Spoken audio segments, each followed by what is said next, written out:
Hi there, WBZ-TV meteorologist Jacob Wycoff with your weather update. Depending on where you were, it was a tale of 2 days almost, with temperatures in the middle 60s throughout the Cape and the islands. As soon as you go inland a little bit, seeing temperatures almost summer-like, mid-80s as you go into Fitchburg. Look at Boston at 76 degrees. I think most of us away from the Cape are going to be near 90 degrees heading into tomorrow. Satellite and radar picks up on some of those clouds as we go into the Cape and islands. That's what's keeping the seas a little bit rougher. The remnants of Jose still offshore, still kind of lingering in the area, keeping things a little bit unsettled for at least some of us.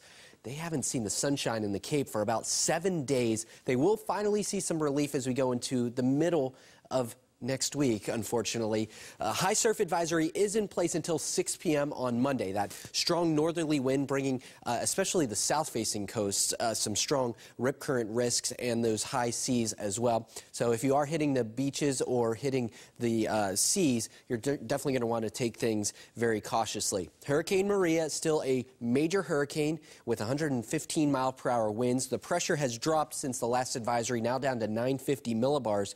It's north of the Turks and Caicos Islands and east of the Bahamas, so kind of splitting the difference there, and it's going to continue to split the difference.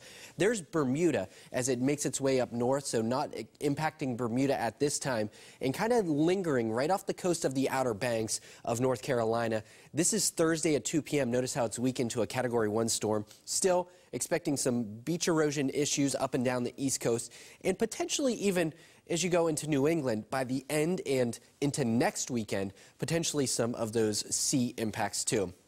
So there's Maria, remnants of Jose. Notice that big high-pressure ridge up and down the East Coast into the Midwest, even into the South. Remarkably clear for this time of year, and high pressure is what's going to keep us kind of safe from Maria actually just moving up and impacting us directly. So tonight we're going to remain mostly clear away from the islands.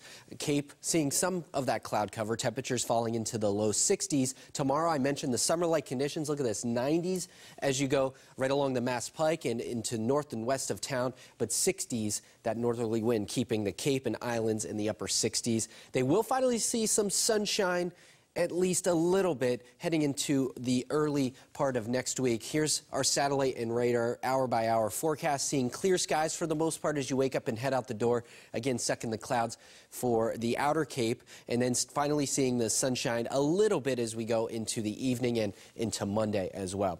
Here's your WBZ 7-day forecast. 90s Sunday and Monday, Tuesday and Wednesday, seeing just a little bit cooler, still summer-like conditions. It is humid too. Monday, Tuesday, and Wednesday dew points in the mid to upper 60s, so very humid outside. And then we finally get a cold front that moves on through, kicks off a couple showers potentially as we go into Thursday and Friday. Look at Friday and Saturday. We return to more fall-like temperatures.